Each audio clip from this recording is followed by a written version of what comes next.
বন্দি রাখা হয়।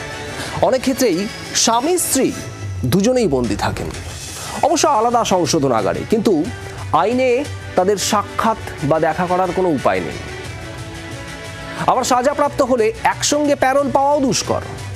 হয়তো কোনো অপরাধ করেছেন, কিন্তু তা বলে কি নিজেদের মতো করে একটু সময় কাটানোর সুযোগ দেওয়া যায় না স্বামী স্ত্রীকে?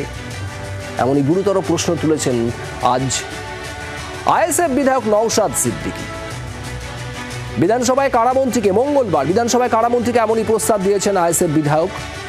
প্রয়োজনে আইনে পরিবর্তন বা নয়া আইন আনার বিষয়ে ভাবনা চিন্তা করার আর্জি জানিয়েছেন, যাতে স্বামী স্ত্রী যারা দুজনেই বন্দী তারা নিজেদের মতো করে কিছুটা সময় কাটিয়ে আবার নিজের সংশোধনাগারে ফিরে যেতে পারে।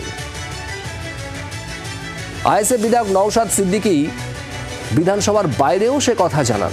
কি বলেছেন তিনি, শোনাবো।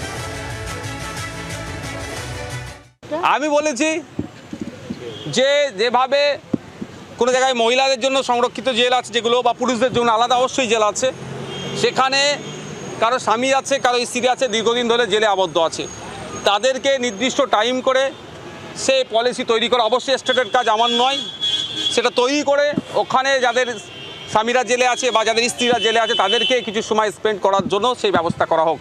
কারামন্ত্রী মহাশয় আমার কথাটাকে বলেছেন, গ্রহণ করছি, এটা নিয়ে আমরা বিবেচনা করব। অনেক ক্ষেত্রে হয়তো স্বামী স্ত্রীর সাজা হয়, হয়তো কয়েক বছর পর তারা মুক্তিও পাবেন। সেক্ষেত্রে তারা মুক্তির পর নতুন জীবন বা ভবিষ্যৎ প্রজন্মেরও পরিকল্পনা করতে পারেন জেলে থাকতেই। এই প্রস্তাব গুরুত্ব দিয়ে ভাবনার বিষয় বলেই মনে করছে সংশ্লিষ্ট মহল। প্রচুর মহিলা বন্দীদের জেলের ভিতরেই অন্তঃসত্ত্বা হওয়া, এ নিয়ে সম্প্রতি হাইকোর্টে একটি মামলায় প্রশ্ন ওঠে।